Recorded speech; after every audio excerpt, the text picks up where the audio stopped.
Hello, guys. How are you doing? Love and light.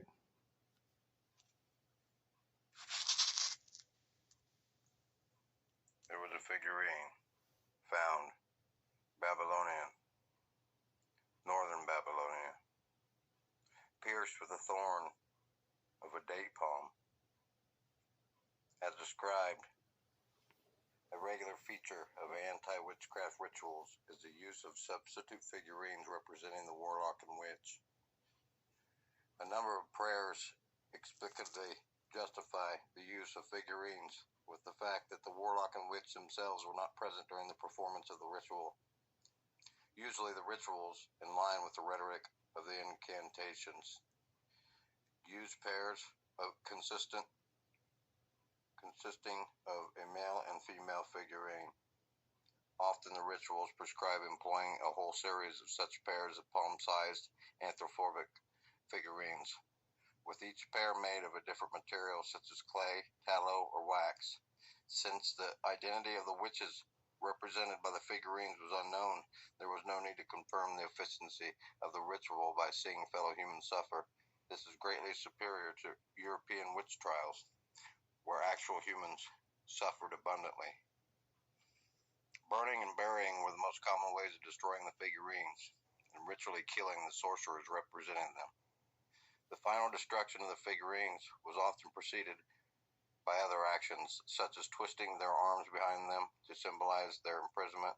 Figurines were also abused in other ways, such as smeared with Madorus fish oil or pierced with thorns. The patient washed himself over the figurines, transforming the impure witchcraft back to the warlock and witch, or he would crush them under his foot, symbolizing the victory over his enemies. As in all societies in Mesopotamia, witchcraft belief became virulent only in situations of crisis, illness, and conflict. The evidence suggests that, in contrast to early modern Europe, it never took hold of whole segments of society. Even though the hothouse atmosphere of the royal courts probably formed especially fertile ground for witchcraft suspicions.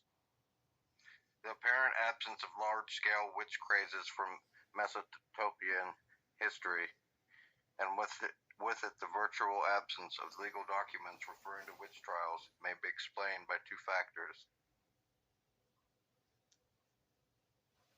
First, according to ancient Mesopotamian legal standards, someone who made a public witchcraft accusation ran a high risk of severe punishment. In the absence of direct proof, the accused was required to undergo an ordeal.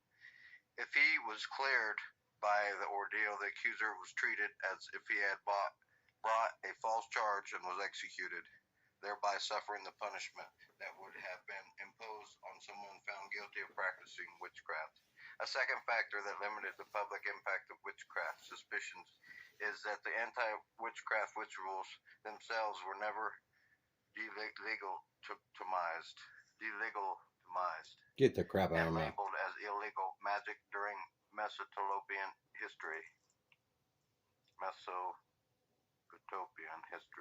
They continue to act as an important way of coping with social tensions and adversities. For all their violent imagery and drastic gestures, anti-witchcraft rituals had a stabilizing function in society. They offered a vent for fears, suspicions, and aggressions that could otherwise have threatened the social equilibrium.